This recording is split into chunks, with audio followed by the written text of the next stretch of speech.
To Starkey's webinar series with Rabbi Dovid Heber. I'm Rabbi Zvi Goldberg, and we're pleased that you could join us for the third in a series of webinars on Hilchos Brochos. This webinar is held every other Monday, and at the URL, the site that you got in your emails. If you have trouble hearing with the sound on the webinar, I'll give you a phone number to call that we're broadcasting, 218-895-1203. Again, 218-895-1203, passcode 2020#. This series is in addition to our regular monthly series of webinars held the last Wednesday of every month at 12 noon. And you can find all that information out on our website, star-k.org/telekosher. And we're very pleased to announce another series coming up. Pesach is around the corner, and we are going to provide a series of halachos of koshering for Pesach, products, medications, and I have a feeling Rabbi Heber will be involved in that as well. And so we invite you to check that site, star-k.org/telekosher, for further information, or sign up for our alerts at star-k.org, and you'll be informed about all these things. Without further ado, Rabbi Heber. Thank you, Rabbi Goldberg. Good afternoon, everybody. Good morning for those of you listening and watching from the West Coast, or from other time zones west of the Eastern time zone. This morning I'd like to talk about the dinim of items that change their format. In particular, let's say you have potato chips or corn chips, what the difference between the two are, and what the various halachos are regarding the change in format. Now, of course, what we know very well is that when the format of a chamesh minei dagan is changed, chamesh minei dagan refers to the 5 special grains: wheat, barley, oats, rye, and spelt. When you change the format and you form a finished product, such as a bread, the Brochos becomes a hamaitzi. When you change the format of the chamesh minei dagan to make cake or cookies, then the bracha is going to be a bar minim zayis. However, by non-chamesh minei dagan, so that really includes everything else. That would include legumes, it would include beans, it would include corn, it would include potatoes, and so on. The halacha is when you change the status, namely, you pulverize the product and it loses its surah. It no longer looks like that original vegetable. It's ground down. Let's say a puree, a jam, a jelly, that doesn't have any resemblance to the original product. The halacha is it becomes a shahakal de'bivara. Now a little bit later we'll talk about the juices and soups and the difference between that. That's also somewhat of a change of format. You take a potato, you put it in water, you cook it, or you take it and you grind something. You take an orange, you grind it down into juice. That's a separate topic which we will address hopefully today. We're talking now about I have a solid item, and I now grind that item down into a substance which no longer is nicker. It's no longer noticeable as the original item. So the bracha, Chazal tell us, the halacha Shulchan Aruch is that such an item becomes a shakal de'bidvarei. So if you take, for example, corn and you grind it down and you make corn chips out of it, the bracha is a shahakal. If you take potatoes, you grind the potatoes down, it doesn't have to be you, it could be the factory, you're buying a ready-made potato starch, and you grind it down and you make a potato starch cake out of it, the bracha is going to be a shahakal. Because again, we're saying that the tsura of that original vegetable is gone, it's not nicker, and therefore the bracha is downgraded. And I use the term downgraded because in halacha we have, the more specific a bracha is, the more chashuv it is. The bar pirakafen, hamaitzi bar pirakafen are the most chashuv, they're the most prominent of the brachas because they're very specific. Hamaitzi is only on bread and bread types of items. Hagafen is only on wine and wine items like grape juice. So when you grind down flour and make it into a dough and make bread out of it, you're actually making it more chashuv, you're making it better. The purpose of the wheat that it was grown was to make bread out of it, and therefore the bracha is hamaitzi. If you make cake out of it, it's a mezainis, which is also a chashuv, a bracha, a prominent bracha. But a potato was meant to eat, its chashivas is in its state as a potato. So you can eat the potato whole, and of course where it's cooked and it's now edible, and it's the way people eat it. That's the derech to eat it cooked. People don't eat it cooked, and therefore if it's uncooked, you would certainly not make a hadama. You would if it's edible, you would make a shahakal. But the potato is chashuv, is prominent in its cooked state as a potato. Now, of course, if you take the potato and cut it in half, you cut it in quarters, you cut it even into eighths, the bracha is still going to be a bar pri hadama because it retains it's still nicker as a potato, and therefore the bracha is going to be a hadama. You make French fries. French fries are simply potatoes that are cut into a nice stick type substance, and now you fry it or you bake them. The bracha is a hadama because this is an obvious potato, and therefore the bracha is a hadama. Even mashed potatoes, where you took the potato itself and mashed it down, also that's considered as well as the potato. But when you take it and grind it into flour or into potato starch, and you make a potato starch cake, the bracha is downgraded and becomes a shahakal. So again, we're saying so far that potato chips, as is a hadama, because again, it's just a potato which has been sliced and fried. It's nicker tzurasan. Its format is nicker, is noticeable as a potato. If you take of potatoes and make them into French fries, the bracha is still going to be a bar pri hadama. If you cut fruit and you make diced apples, the bracha is going to be ha'etz because the apples are still nicker. It's still noticeable as an apple, and therefore the bracha is going to be a bar pri ha'etz. So whether we're dealing with fruits or vegetables, both have that same halacha. If it's nicker, if it's noticeable, it remains its original bracha of hadama or ha'etz, whatever you're eating. What about latkes? So latkes or potato kugel. So both are going to be dependent on how you made them. If you shredded the potatoes, and perhaps we mentioned this in a previous shir coming from a different angle, and we'll repeat it. If you shred those shredded potatoes are nicker to rasa. They're noticeable as potatoes, therefore the bracha is hadama. However, if you ground the potatoes down into a pudding type substance, then the bracha, it loses its surah, the bracha becomes a shahakal, and now you make the potato kugel. So you eat potato kugel or a latka, you need to know, how was this made? Is it still nicker of the potato format? It would all depend on how it's produced, how it's processed. Now, Ramesh Feinstein's Charatak Levracha, about 40 years ago, was asked the following shaila: what is the bracha on cornflakes? And the cornflakes that they were referring to in the shaila were Kellogg's cornflakes.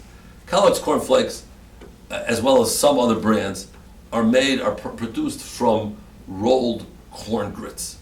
What they do is they take corn, it looks similar to a popcorn kernel, and they will soften it by cooking it, and then they would put it in rollers. If you want to know what a roller looks like, you'll get a feel for what a roller looks like if you were to put it between two pans, this soft kernel, and you would drive a car over it, it would flatten out this cornflake, and now you would have a cornflake, and you would bake it, you would now have a cornflake. The bracha is, Rav Moshe said the bracha on such a product is a bar pri hadama. Why? It's not nicker as corn anymore because it's been stretched out. So Rav Moshe, when you stretch something, that doesn't constitute a loss of its surah. When you ground it up and pulverize it, it loses its surah. You can't tell what it is. But this, even though you might not be able to look at it, we know what cornflakes look like. But if you would show somebody not familiar with cornflakes, you'd say, "What grain is this?" They probably wouldn't know because it's not. It doesn't look like corn anymore. But nonetheless, since you haven't destroyed it, you didn't grind it down. It retains its status of a bar pri hadama. It's just a stretched corn kernel. It's a really flattened corn kernel, and therefore the bracha is going to remain a bar pri hadama. Ramesh, in the same tshuva, explained the bracha on popcorn is also a hadama. Popcorn, of course, is we're all familiar with popcorn kernels. It has a tzura of corn. It is corn. It's a dried corn kernel, and it goes into a popper or an oven, or sometimes a microwave oven, depending how you're making it. But the tzad hashem of shabeneim, what's common amongst all of the ways of making it is that you are adding heat into the kernel, and the heat, together with some of the moisture inside the kernel, rush out and causes this puff or this pop to go ahead and make this popcorn. Your finished product is really a very, very stretched out corn kernel. Moshe said that's also a bar pri adama because it retains, it's considered retaining its tzura of a piece of corn, and therefore the bracha is going to be a bar pri adama. So Moshe again paskin the cornflakes and popcorn are both bar pri adama. Now, not all cornflakes are created equal. They're not all created the same way. As we said, Kellogg's actually rolls this corn grit, and they get the finished product of cornflakes, so that's called nikutsurasa. There are other companies that are certain store-bought products which are produced and processed in a totally different way. The way they make cornflakes is by taking they either make it themselves like this or they buy it already. They take a corn flour and they process it into a pellet. And the pellet actually looks similar to a corn grit, but it's not the same as a corn grit. A corn grit is a piece of corn. This is a corn grit which started off as corn. It was ground into flour. The flour was then mixed with water and perhaps other ingredients and dried in a certain form. And the form comes out as a pellet. Pellets are put in a box, and then they run or into a tote, and they run it through the same process that Kellogg's is doing it. They'll then soften it and roll it and flatten it and rebake it and toast it, and now you have a cornflake. Well, although they look similar, although we'll see a bit of a difference in a moment, but basically to the consumer, cornflakes is cornflakes. What's the difference if it's Kellogg's or it's, let's say, some of the store-bought brands of cornflakes are processed in that way? What's the difference? They're cornflakes. There's a big difference in Hilchos Brochos because Kellogg's cornflakes was a cornflake which never lost its surah, never lost its form of corn, and therefore it retains its status of a bar pri adama. However, some of the other brands, not all, but some of the other brands, have been ground, and therefore from that moment on, it's considered to have lost its surah of corn, and therefore it becomes a shahakal. It's been downgraded, and now, although you put it back into cornflake form, it's not going to make a difference. A similar type of product is Pringles potato chips. Pringles potato chips, actually, a machlokes, the sheet of the rabbinic administrator, the Star K, or Moshe Heinemann, Shlita, Rav Machshir, is that the bracha on Pringles potato chips is a shahakal, because the way they make Pringles is they take a potato flour where the tsura is not nicker, it's no longer noticeable as a potato, and then they reformulate it into something that looks like a potato chip. They actually call it potato crisps because it's not really a chip. But l'maisa, since it's lost its tsura in that intermediate stage, it becomes a shahakal, and it's downgraded to a shahakal, and it retains that status of shahakal. Again, there's big chlukadeus on this, but this is the opinion of Rav Heinemann. But cornflakes that are made by these companies that make it from these pellets is the same type of thing. Lost its surah, and now it remains a shahakal niyamidvarik. Now, how do you know what the bracha is? So one way is to look at the Star K cereal list. We have an extensive list of many cereals, and we have a number of brands of cornflakes. For example, we say the bracha on Kemach brand cornflakes is a shahakal, and the bracha on Kellogg's, as we said, is a bar pri adama. If you buy a cereal that has the OV hechsher on it, you could be reassured that the bracha is a shahakal because they give a hechsher on a factory. Many store brands have that symbol because they give the factory that those cereals are coming out of makes it from the pellets, and therefore the bracha is a shahakal. But what if you have a cereal and you just don't know? What's the halacha? So we consulted with experts over the years, and finally an expert told me the following difference, that you could tell the difference. The pellets that are being made more uniform. A regular corn grit, if you look at a box or a tote or a container of corn grits, you see they all look different because every piece of corn on the cob is different, especially it's been dried out and it's got a different shape and so on. When you roll that corn grit, the outside perimeter of that corn grit is going to be very bumpy and very sharp and very jagged because of the corn grit. The natural corn grit is not a uniform substance. It's very itself looks different. It's like snowflakes. Every snowflake's different. If you look at each one, you see there's a difference. It's small. Corn on the cob, if you cut the piece of corn, you look at every one, it's a different shape. Again, you dry it, you'll see that it comes out a little bit different. Therefore, when you roll it, it's more jagged on the outside, and it's also more bumpy on the flake itself. When you buy some brands that are produced from factories or in factories that are making it from the corn grit, that means that, from the corn item that has been ground into flour and formed into a pellet, not the corn grit, the corn pellet, those are much more uniform, because there you're making a dough and you're putting it into a form, and now you're processing it in a way that you want to get these pellets so that you can put them on the roller. Well, those pellets are much more uniform because they're coming off the same form. If they're more uniform, they're not so jagged on their ends. They're not jagged at all. When you roll them, you may have a little jaggedness peripherally on the cornflake, but not very big. And therefore, if you take Kellogg's cornflakes and Kemach cornflakes and you look at one versus the other, you will see this fundamental difference. The Kellogg's is much more rigid on the outside, and that is your sign. It's a simon to you that was made from a corn grit and never lost its form of a hadama, whereas the Kemach cornflakes are much smoother on the perimeter and less bumpy, and therefore you will make a shahakal nibivaroi on that item because it's coming from the flour which has been ground down into a non-hadama tsura, and therefore the bracha becomes a shahakal nibivaroi. So again, different cornflakes are made in different ways. There's another cereal on the market called Corn Pops. Corn Pops is actually produced differently in the United States as it is in Canada. In the United States, it's made from also puffed corn. The bracha is hadama.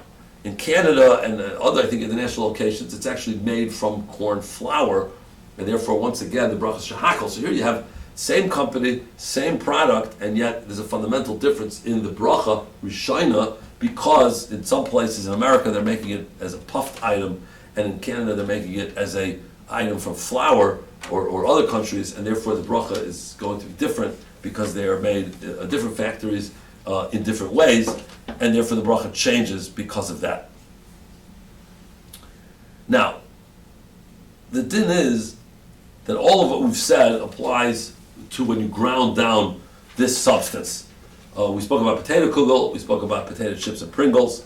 Applesauce is another example. When you grind down applesauce, it also will depend on your finished product.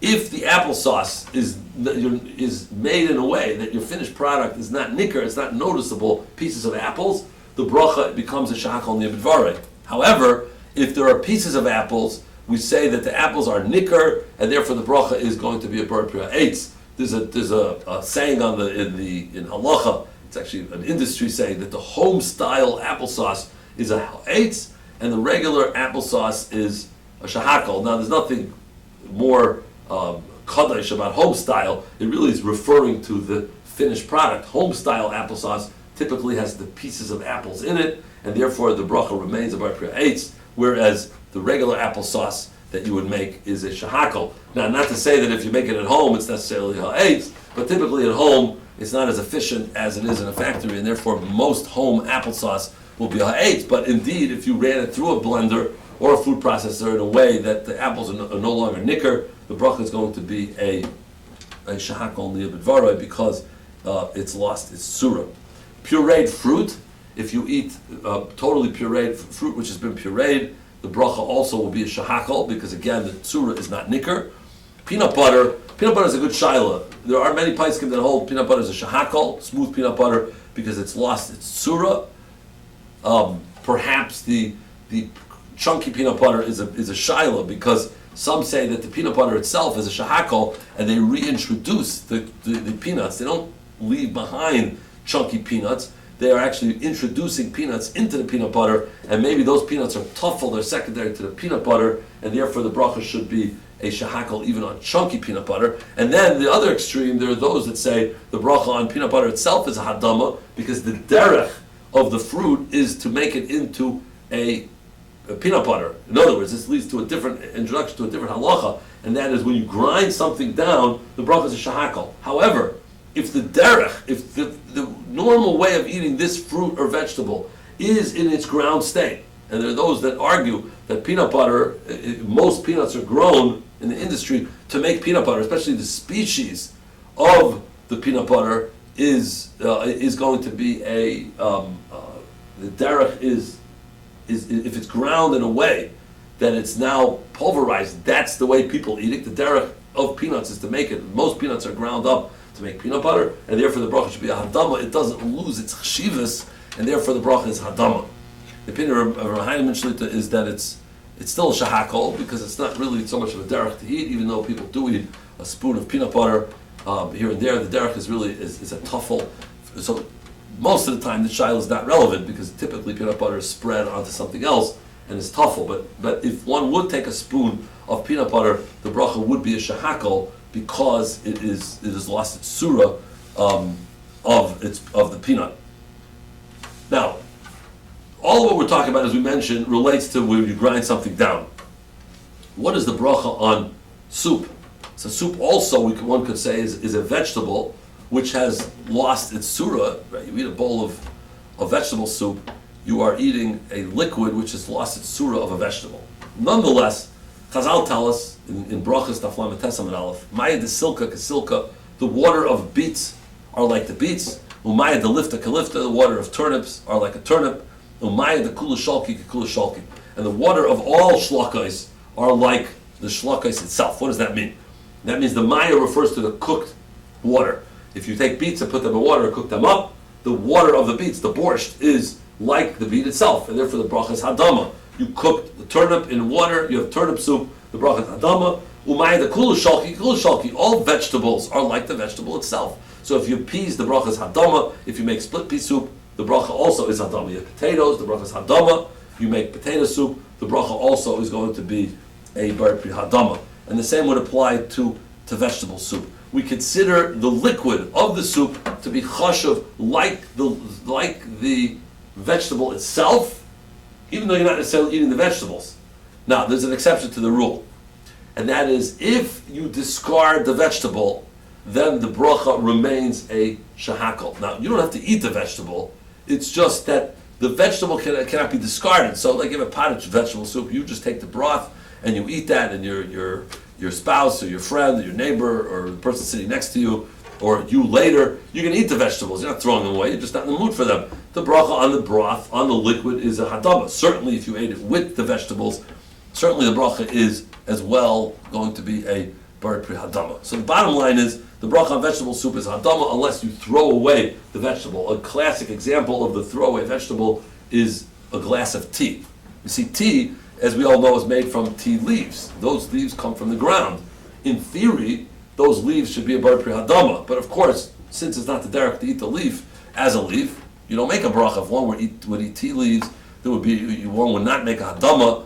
L'chayr the bracha would be shahakol if it's in an edible state. If it's inedible and it's like a powder and you can't get it down, then you wouldn't make any bracha at all. But if it's edible, then the bracha would be a shahakol because it's not the derech. People don't eat it that way. Now, when you make tea is really tea soup because you're putting the tea bags into the boiling water and it's cooking it up. It's cooking the tam just like you put a potato in water. Potato soup is hadama. Why is it tea? Why is tea a shahakol? Why is it not a hadama? The answer is because you discard the vegetable. The tea bag goes into the water. It's cooked up through the heat of the water that has been cooked before, and now the tea, since it's discarded, the liquid is not tea soup, but rather a shahakal, and therefore the bracha on tea is a shahakal. Now, what happens if you blend the soup after you've cooked it? So we still say the bracha is hadama. They have what's called blender soup. Now it depends how you make it. If you make it the following way, this is not the way they make it typically, although there is one case that is. If you ground the vegetables and then put that ground substance into the water and boiled it up, the bracha would be shahakol, because when you grind up the vegetable, it's downgraded to a shahakol, and now you're putting shahakol into water and cooking it. The bracha is a shahakol. There are companies that make tomato soup that way, or even vegetable soup that way, where the basic stock is to take pureed tomatoes, tomato paste, and put it into the water and cook it up. That bracha would be shahakol. But that's not the typical way you make it at home. Blender soup is made by first cooking the vegetables in the pot, and now you really have a nice vegetable soup. But now, the vegetables itself, you'd rather make a consistent soup. instead of having big vegetables, little vegetables, how you serve it, and also some say it adds to the flavor of the soup itself. So you take a blender and you stick it into the water, and now you blend up the vegetables. Your finished product, the vegetable is no longer nicker. It's been totally pulverized, and maybe a little shred here and there, but that's not really enough. You don't have any nicker. You don't have noticeable vegetables.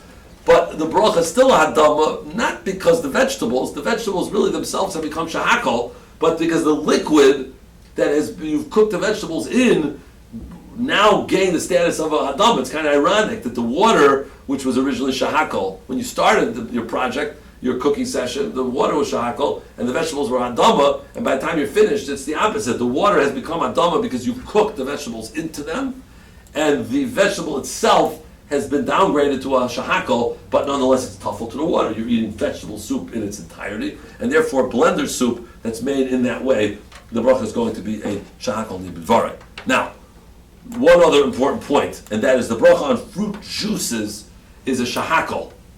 If you took apples and you ground them down, or you took oranges and you squeeze the orange, you get orange juice. The bracha on those juices is a shahakol.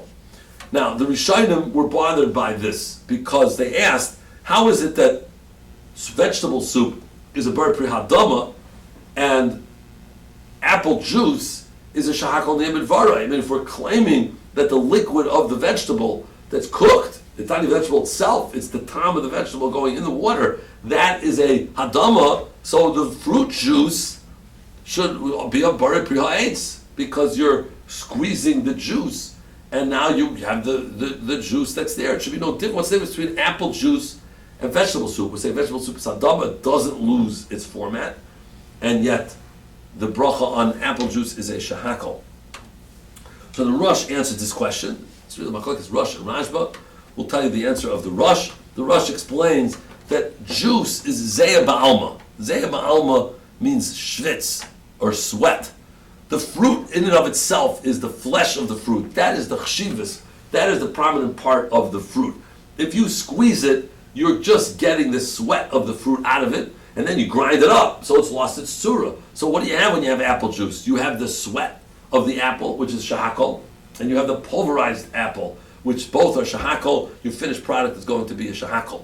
By the vegetable soup, it's much more choshev because the tam of the flavoring is so strong when you cook it. It's not the zeya. You're getting the tamsis. You're getting the main primary geschmack flavor of the vegetable, and therefore the bracha on the vegetable soup is going to be hadama. Yet the bracha on the fruit juice is going to be a shahakol. Now the shaila then leads itself, what's the bracha on fruit juice? What's the bracha on fruit soup? So really, when you eat fruit soup, usually you're eating a soup which has the fruit which is nicker.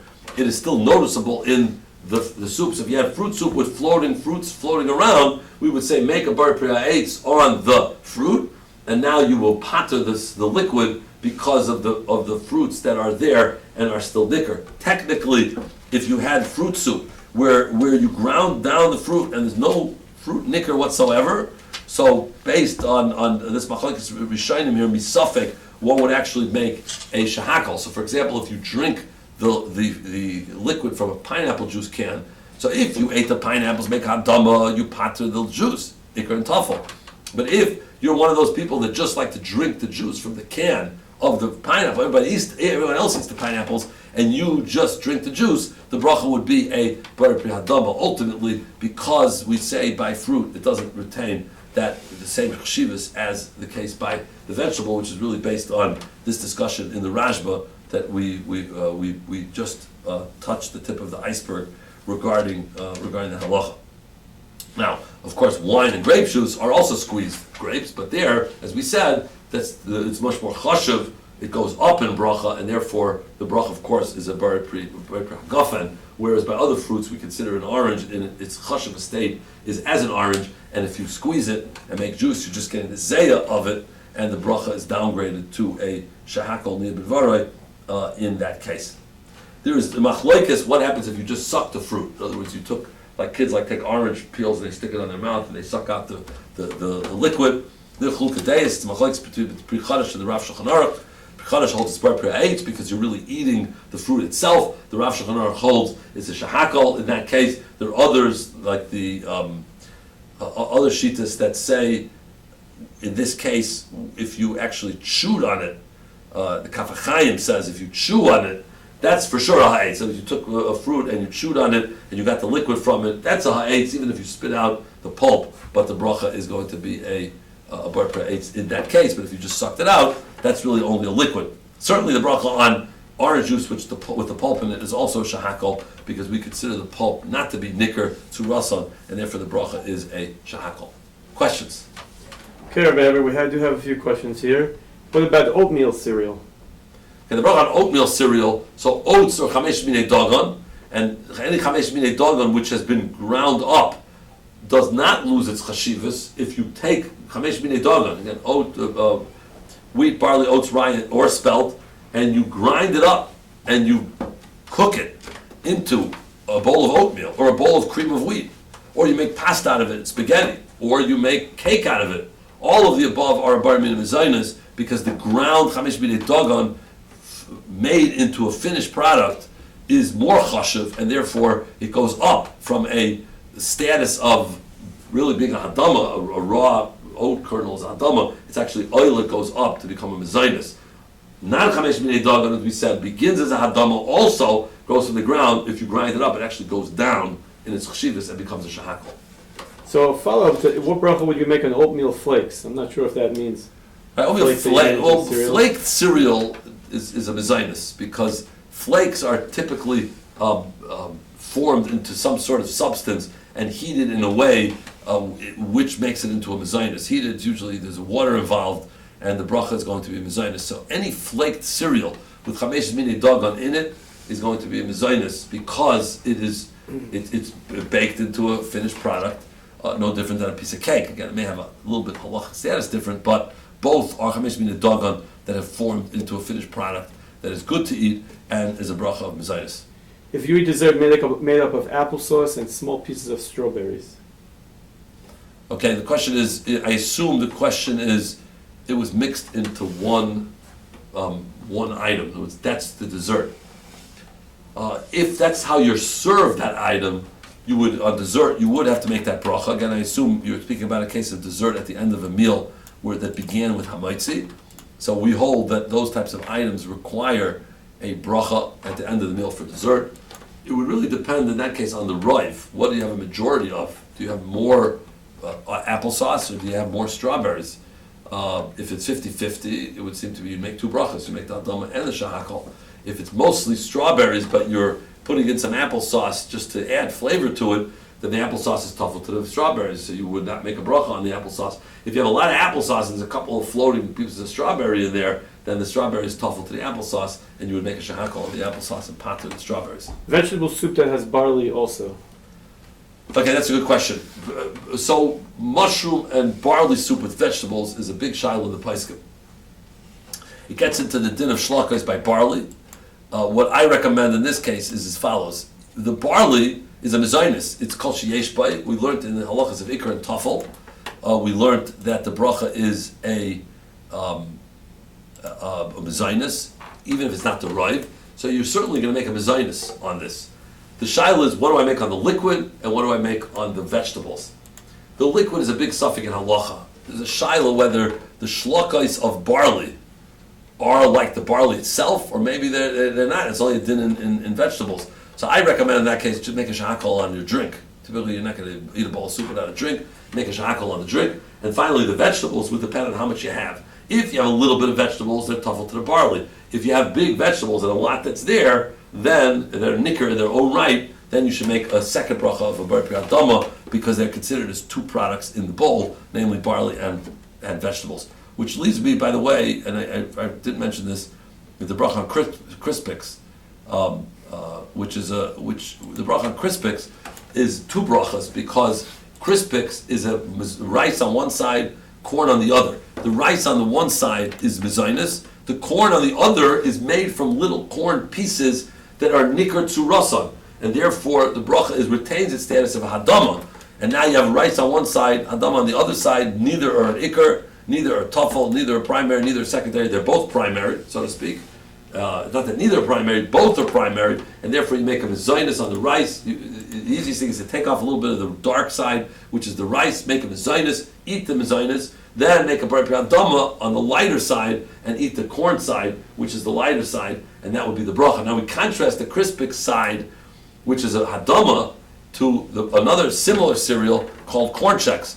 The corn checks are similar in appearance to the lighter side of crispics, which are pieces of corn. But there's a fundamental difference between them. The crispix is made from pieces of corn that is nikr to rasan, that the tzura, that the format of the corn is still readily apparent, and therefore you're still going to make a bar adama on the crispix, except you have the issue of what's more chashav, the rice or the corn. We say they're both chashav, make two brachas, make a mezainis on the rice, take a little bit, make adama on the corn, and take a little bit, and then eat your cereal.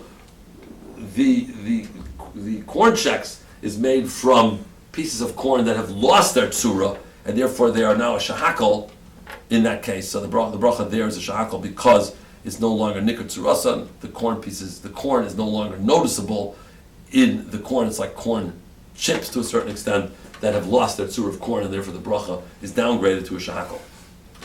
If you put vegetable soup through a blender to get a smooth, thick soup like sweet potato soup, would the bracha be shahakal like apple juice? Right, so I think, again, if you cooked, it would all depend on how you made it. If you first cooked the vegetables in the water, then the water becomes a hadama. You now have a hadama soup that you can't really change. So even if you pulverize it, you still have your liquid which has been hadamaized, shall we say.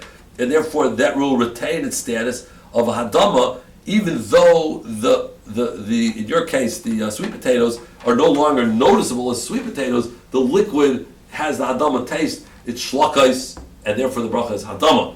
But again, if you ground the sweet potatoes first, and then with that stock you put in water and cook it up, that bracha would be a shahakal because you're cooking something no longer noticeable as a hadama in water, and therefore the bracha is a shahakal. What bracha would you make on carrot juice? Carrot juice, that would really depend on this machlekes. It would depend on how they produce it. If carrot juice is made from carrots that have been ground up, which I believe that's how they make it, then the bracha is a shahakal, no different than apple juice.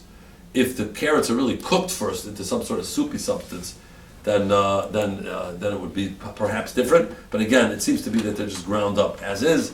They're washed and ground, therefore the bracha is a shahakal.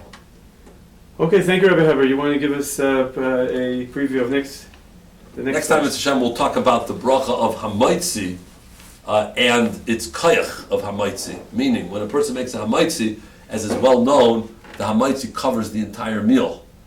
And when you make hamaitzi, we will discuss exactly the exceptions to that rule. Does it cover dessert? Does it cover other items in the middle of the meal? Thank you very much, Rabbi Heber. Thank you. And people have been asking us if these classes are recorded and if they will be posted, and we do record them. We hope to post them at the end of the series, and you can find information at our website on that. The next class will be 2 weeks from now, on Monday at noon, and we hope that you will join us for that class as well. Thank you very much. Have a good day. Kol Tov.